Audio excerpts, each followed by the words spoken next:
ඔබත් ඇවිදින විට යටිපතුලේ කටු අනිනවා වගේ දැඩි වේදනාවකින් පීඩා විඳිනවාද? බොහෝ දෙනෙක් මේ සාමාන්‍ය දෙයක් කියා සිතුවත් මේ ගල් තැලුම් හෝ ඇනි නිසා ඔබේ දෛනික ජීවිතේම අඩාල වෙන්න පුළුවන්.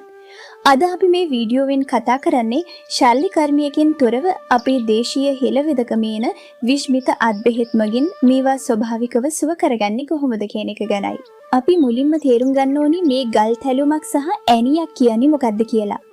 ගල් තැලුමක් කියන්නේ අපේ යටිපතුලේ සම මත අධික පීඩනයක් හෝ ඇතෙල්ලීමක් දිගින් දිගටම සිදුවන විට ඒ ස්ථානීය සම ආරක්ෂා වීමට තද ගතියක් ඇති වෙනවා. මේ සාමාන්‍යයෙන් පැතිරුණ ස්වභාවයක් ගන්නවා. ඇනියක් කියන්නේ මේ තද වුණු සම මැදේ කුඩා තිත් වැනි ස්වභාවයක් ඇති වී එය කේතුවක හැඩයට සම ඇතුළට නෙරා යනවා. අයි මේක මෙච්චර රිදෙන්නේ? සමය ඇති කෙරටින් නැමැති ප්‍රෝටීනය එක තැනක අධික ලෙස තදවි ගැටයක් මෙන් නිර්මාණය වී පතුලේ ඇති සියුම් ස්නායු අග්‍ර තෙරපීමට ලක් කරනවා. අන්න ඒ නිසයි අපිට අඩියක් තියෙන වාරයක් පාසා දරාගත නොහැකි වේදනාවක් දැනෙන්නේ. ආයුර්වේද වෛද්‍ය විද්‍යාවට අනුව මෙය වාත සහ කප දෝෂ කිපීම නිසා ඇතිවන තත්වයක්. ප්‍රධාන වශයෙන්ම මේවා ඇතිවීමට හේතු වන්නේ තද පාවහන් pointed shoes පැළඳීම, වැරදි විදිහට පය තැබීම හෝ නිරන්තරයෙන් ගල් සහිත පොළවේ පාවහන් රහිතව ඇවිදීම, පතුල්වල පිරිසිදුකම මදි වීම සහ සිරුරේ අභ්‍යන්තර දෝෂ තත්වයන්. දැන් අපි බලමු මේවා සුව කරගන්න නිවසේදීම කළ හැකි ප්‍රතිකාර ක්‍රම ගැන.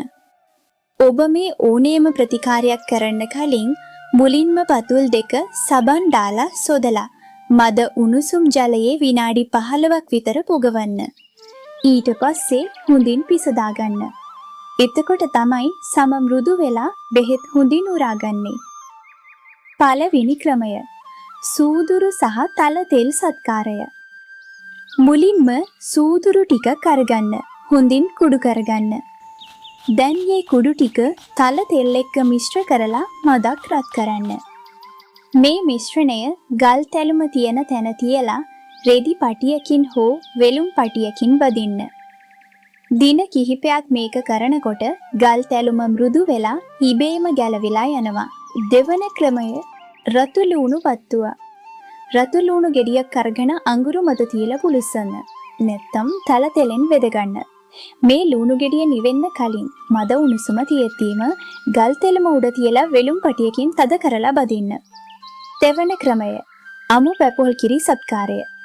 අමු පැපොල් ගෙඩියකින් ගන්න අලුත් කිරි ගල් තෙලම උඩ දිනකට කීපවරක් ගන්න. මෙහි තියෙන එන්සයිම වලට පුළුවන් තද වුණු සමදිය කරලා දාන්න. හතරවන ක්‍රමය ඉඟුරු සහ හකුරු පත්තුව. ඉඟුරු යූෂ සහ හකුරු සමාන ප්‍රමාණයෙන් අරගෙන හොඳින් අනා ගන්න. මේ පත්තුව ගල් තෙලම උඩ තියලා බැඳීමෙන් ඒ තියෙන දැඩි වේදනාව ඉක්මනින්ම අඩු කරගන්න පුළුවන්. මේ බෙහෙත් කරන ගමන් ඔබ මේ දේවල් අනිවාර්යෙන්ම පිළිපදින්න ඕනේ. 1. බෙහෙත් බඳලා අවම වශයෙන් පැය 24ක් හෝ 48ක් පයට බර නොදී විවේක ගන්න. 2. ඇවිදිනකොට ඊටාම මෘදු ස්පොන්ජ් පාවහන් විතරක් පාවිච්චි කරන්න. මතක තබා ගන්න. දියවැඩි ආරෝගීන් මේ වගේ ප්‍රතිකාර තමන්ම කරගන්න කලින් වෛද්‍ය උපදෙස් ගන්න එක අනිවාර්යයි. ඉතින් මේකම හරියටම අනුගමනය කළොත් ඔබටත් පුළුවන් ඉතා ඉක්මනින් මේ කරදරෙන් නිදහස් වෙන්න. වීඩියෝ එක වැදගත් කියලා හිතනවා නම් ලයික් එකක් දාලා යාළුවෙන්ටත් බලන්න ෂෙයාර් කරන්න. තවත් මෙවැනිම වටිනා වීඩියෝවකින් නැවත හමු වෙමු.